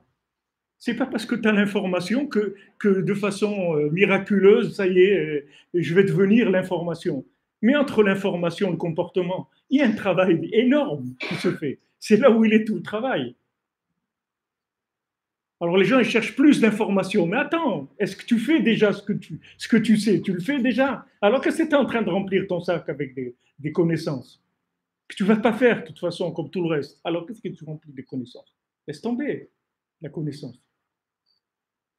Rabbi Nachman il donne l'ordonnance 2 cachets de tfila pour 1 cachet de Torah. 2 doses de tfila pour 1 dose de Torah. Si vous avez étudié 1 quart d'heure, il faut prier 1 demi-heure pour que ce quart d'heure-là, il rentre dans vos pieds, pour que vous puissiez le faire. Et si vous ne priez pas sur ce que vous faites, si maintenant vous avez une nature qui est proche de cette connaissance-là, dans votre chose naturelle, d'accord? Si par exemple vous êtes quelqu'un de généreux et vous étudiez qu'il faut vous donner la tzedaka, alors vous allez donner la tzedaka. Mais ce n'est pas parce que vous avez intégré la connaissance, c'est parce que vous êtes déjà prêt à intégrer d'après ce que vous êtes. Alors, c'est ça qui nous trompe aussi, parce que si on était nul dans tout, on n'aurait pas de problème, parce qu'on sait qu'on ne peut rien faire, et donc il faut se mettre au travail, parce que chaque chose, il faut la transformer en concret pour arriver à la faire. Mais quand on a des éléments qui marchent déjà un petit peu, alors on croit que tout le reste, c'est comme ça. Alors on va apprendre, et puis après, il se passera des choses. Qu'est-ce qui va se passer? Il ne va rien se passer. Il ne va rien se passer du tout. Et au contraire, tu vas t'énerver sur toi-même, tu vas dire... Mais je sais que c'est interdit, mais comment je fais des choses qui sont interdites? Mais après, la personne ne se supporte pas elle-même. Elle dit, mais c'est impossible, je sais qu'il faut faire ça ou qu'il ne faut pas faire ça. Comment je le fais? C'est incroyable. Tu ne sais rien du tout. Sache que tu ne sais rien. Tu es comme un petit enfant qui ne sait rien, tu ne sais rien. Tu as entendu des choses, c'est tout, mais tu ne sais rien. Tu veux savoir ce que tu as appris. Quand tu fermes le livre, tu ouvres un autre. Tu ouvres les livres ou l'écouter de filante ou des doutes. Et tu vas commencer à demander à Hachem d'avoir le mérite de vivre cette chose-là, d'appliquer cette chose-là. Tu vas le passer dans le lunaire, dans le féminin. Et c'est pour ça d'ailleurs c'est pour ça qu'on se marie, c'est pour vivre ce système-là. Il n'y a rien de mieux pour aider là-dedans que le mariage, parce que quand un homme il rentre à la maison, il rentre blindé de connaissances, etc., il essaie de parler avec sa femme, ça ne marche pas. Et il vient, il était plein de trucs. Wow, super, aujourd'hui on a pris ça, t'es super. Il vient, il commence à lui raconter tout. Il dit, mais les trucs là, les aubergines, tu les as sortis des trucs et tout. Comprend rien, comprend rien. Je suis dans des trucs qui sont tellement mystiques et élevés et tout. Elle est en train de me parler des aubergines, des trucs comme ça, mais elle a rien compris. Non, non, c'est pas elle qui a rien compris, c'est toi qui as rien compris. C'est toi qui as rien compris. Vous voyez Rabbi Akiva, quand il revient à la maison, après 12 ans qu'il a étudié, il n'était pas avec sa femme pendant 12 ans. Maintenant, sa femme, elle dit s'il veut repartir encore 12 ans, qu'il reparte, il n'y a pas de problème. Mais comment ça se fait? Elle n'avait pas de mari, elle voulait pas son mari. C'est pas du qu'elle ne voulait pas son mari, c'est que Rabbi Akiva, il intégrait tellement ce qu'il apprenait qu'elle, elle le vivait. C'est pas parce que le monsieur est à la maison que sa femme elle va vivre ce qu'il sait. Il peut être à la maison toute la journée et sa femme elle comprend rien à ce qu'il raconte parce qu'il n'intègre pas la connaissance. Alors qu'il peut se trouver à l'extérieur et sa femme elle va être heureuse, elle va vivre la Torah, elle va sentir une inspiration, des choses extraordinaires. Pourquoi? Parce que ils sont en connexion permanente puisque c'est les deux parties de l'âme, c'est la partie solaire et lunaire de l'âme. Donc ils sont toujours ensemble. Ils communiquent tout le temps. C'est pas parce que physiquement ils sont à côté qu'il y a des choses qui vont se passer qui se passeraient pas si c'était pas physiquement à côté. Il y a pas de du moment où il y a un mariage, il y a une touba, ça y est, on est liés. On est liés, c'est-à-dire la communication elle s'établit. C'est pour ça que la femme de Rabbi Akiva dit s'il veut retourner étudier, il dit ça change rien pour moi. Ça change rien parce que je reçois de lui toute la journée. Elle n'était pas en train de faire de l'ascétisme, de se priver de la présence de son mari pour que l'étudie, pas du tout. Elle vivait la Torah de son mari. Donc, comme elle vivait, elle était heureuse. Elle a dit s'il a envie de retourner, il n'y a pas de problème. Je vois ce que je reçois, dans quelle inspiration je vis, etc.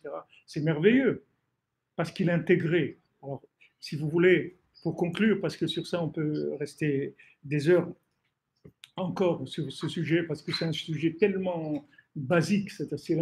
Vous voyez, ce qu'on parle là, c'est de la maternelle de la vie. Ce qu'on explique là, ce n'est pas des choses qui sont de la Sorbonne, c'est des trucs très simples. Très simple, mais malheureusement aujourd'hui c'est ce qui manque, c'est ces choses-là. Les choses compliquées, on les a. On a beaucoup de choses compliquées et on ne sait pas quoi en faire. Et ça, il n'y a pas de problème. Mais les choses simples qui vont nous permettre de nous construire, on ne sait pas comment ça marche. Donc ça, c'est très simple, mais c'est indispensable. Donc si vous avez compris ça, alors vous allez comprendre que en fait, que vous croyez savoir des choses, mais vous ne les savez pas. Parce que, comme nos rachamim me disent, im yada'ativ hayitiv. Si je le sais, je le deviens. Si je sais quelque chose, je deviens la chose. Et si je ne suis pas devenu la chose, c'est que je ne sais pas. Il y a des gens qui me demandent, qui habitent ici, en France ou ailleurs, au Canada, un truc, j'ai passé 1h30 avec quelqu'un de Montréal hier.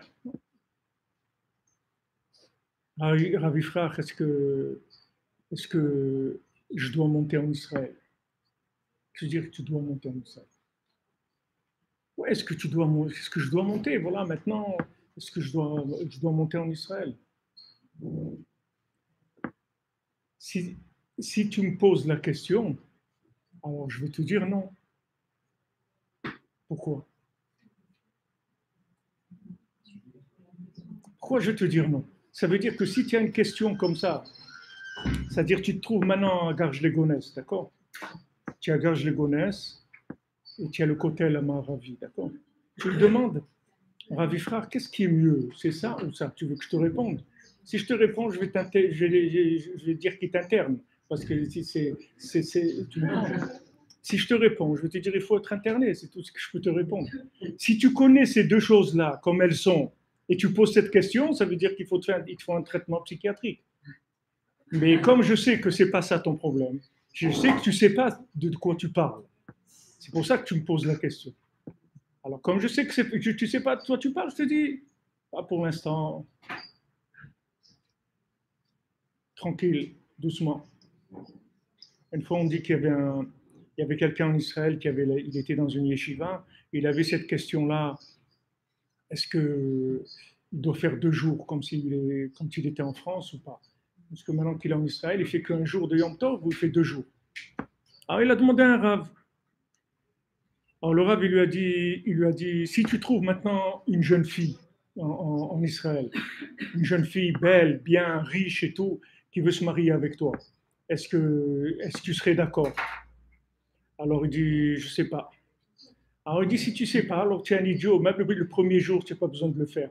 C'est pas les deux, ne fais rien du tout, c'est tout. C'est pas, ça c'est la même chose, vous comprenez?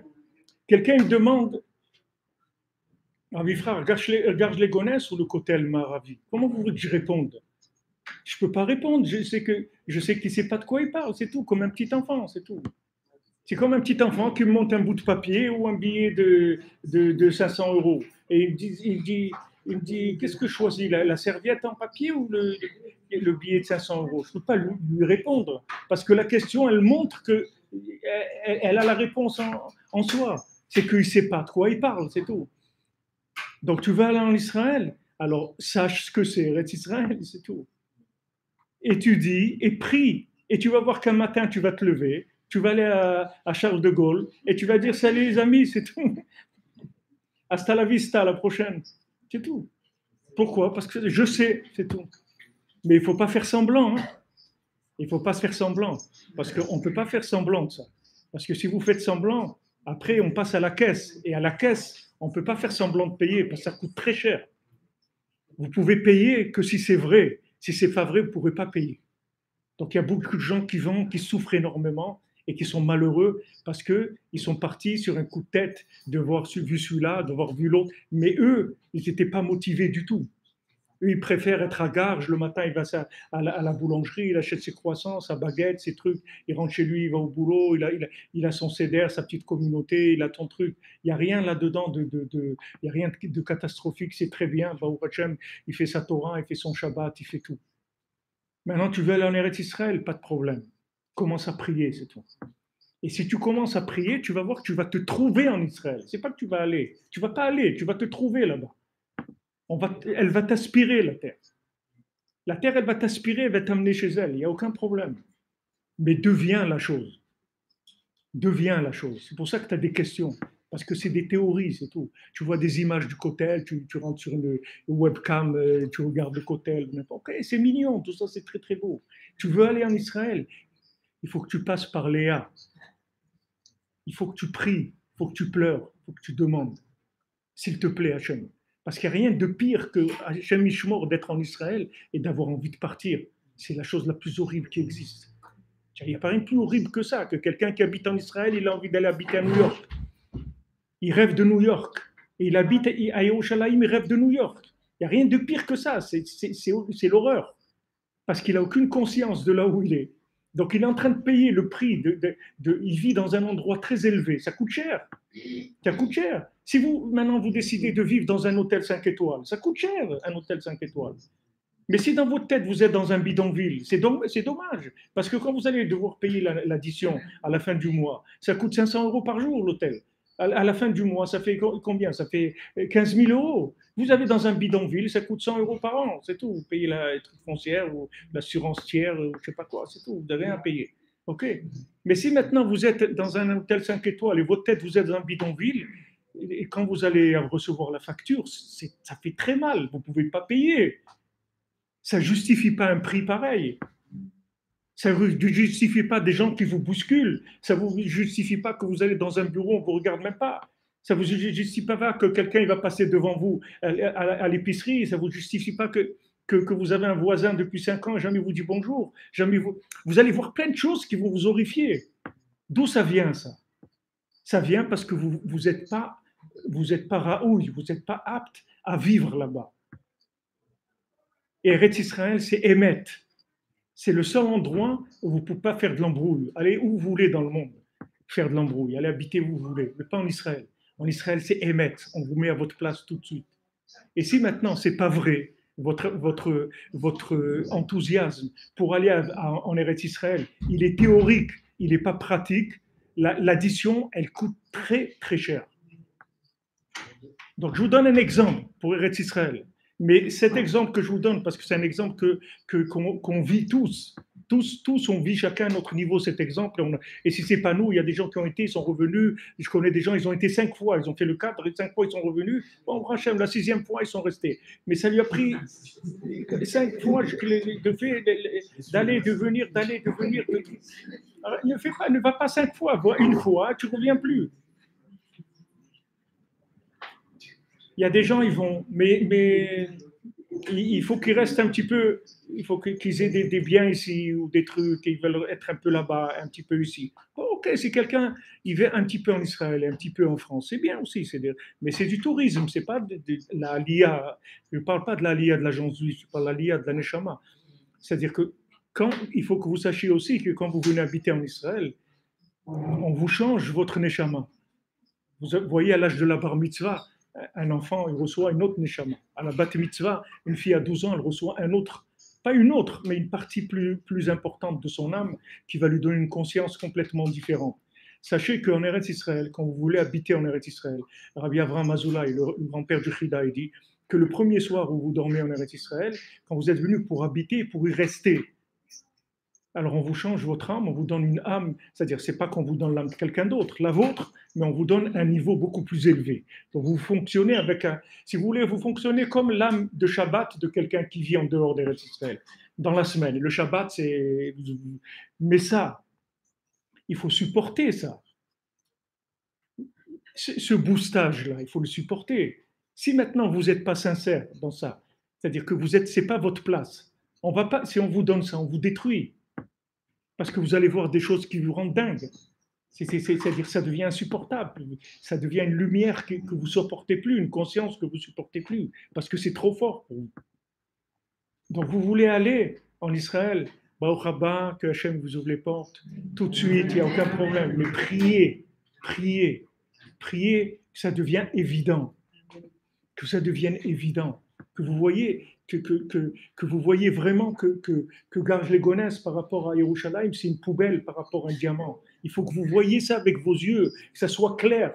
Pas un film, pas un reportage, que ça soit vraiment chez vous, qu'il n'y ait aucune question. Comme le jour où vous vous mariez. Quand vous vous mariez, votre femme, c'est pas une femme, c'est la vôtre. C'est-à-dire toutes les autres, elles n'existent plus. Toutes les autres, avant, elles pouvaient exister, parce que vous ne savez pas laquelle c'est. Mais le jour où vous avez rencontré votre épouse, c'est elle, c'est tout, il n'y en a pas d'autre. Il n'y en a pas d'autre, elle est comme elle est, mais c'est elle. Mais tant que vous n'avez pas ça, qu'est-ce que vous allez faire? À l'essai, vous dire on va essayer, on n'essaye pas là-dedans. Si tu ne sais pas, reste tranquille, c'est tout.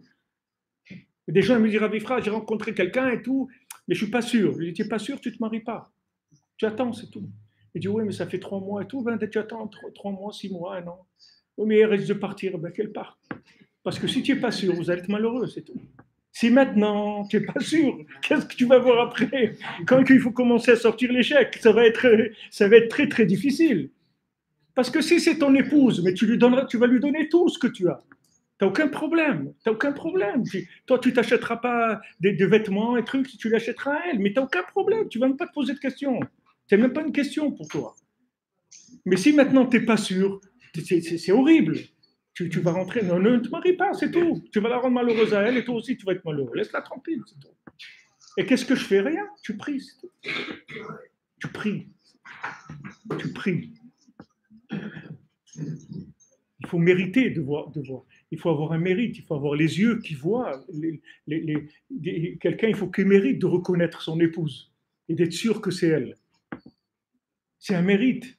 C'est un mérite de voir comment quelqu'un il peut marcher en Eretz Israël, il peut aller au Kotel et tout, et comparer ça avec Garges les Gonesse dans sa tête. Comment quelqu'un il peut faire une comparaison comme ça dans sa tête? C'est-à-dire c'est quelque chose qui est dans la conscience divine, si vous voulez, c'est insupportable. Mais pourquoi il est comme ça? Parce qu'il ne sait pas, c'est tout, c'est pas de sa faute. Il ne sait pas. Donc si tu ne sais pas, tu restes tranquille, c'est tout. Tu restes tranquille. Tu restes, pour l'instant, c'est un projet, comme je vous ai dit, c'est des connaissances qui sont des informations. Ok, Eretz Israël, c'est bien, c'est une mitzvah de vivre en Israël. Il y a beaucoup de mitzvot, bon, il n'y a aucun problème. Mais la pire des mitzvot, la pire des avérotes qui existent, c'est d'être malheureux. de se mettre dans des situations où on est malheureux. Ça, c'est le pire de tout. Hachem, il n'aime pas qu'on soit malheureux. On arrête, mon ami. C'est le manager, je ne sais pas. Sinon, il ne me paye pas après, je te prie. Alors, d'être malheureux, c'est le pire de tout. Quand il y a des gens qui me demandent, des fois des femmes, 10 ans après le mariage, je me dis, Ravifra, mais je ne suis pas sûr que mon mari, c'est vraiment mon mari. Vous croyez que c'est vraiment lui? Attends, elle a 7 enfants déjà. Est-ce que c'est vraiment lui? Mais ça, il faut le résoudre avant de commencer. Parce qu'après, ça crée des problèmes insupportables. Parce que la vie de couple, c'est difficile. C'est une vie de don de soi. On ne peut pas se donner si on n'est pas sûr. C'est impossible. Il faut être sûr, il faut avoir le cœur chalem. Au moins, si ce n'est pas 100%, mais 90%. Mais pas un petit peu, sinon ça ne marche pas. Ouais, les amis, bonne journée. Alors ce soir, Bezrat Hashem, pour ceux qui ont la possibilité, les trucs et tout, on va faire cours à 2h du matin, de 2h à 4h du matin, 2h. Et demain, jeudi, je ferai le cours à 11h, comme aujourd'hui. Demain à 11h. Je ne l'ai pas annoncé dans la fiche, mais demain c'est à 11h.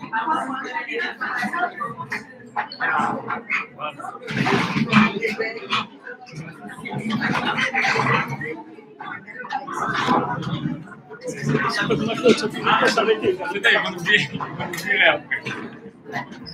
Bonjour, excusez-moi, parce que j'avais pas compris. Oui. La calcul, va bien. Nifla.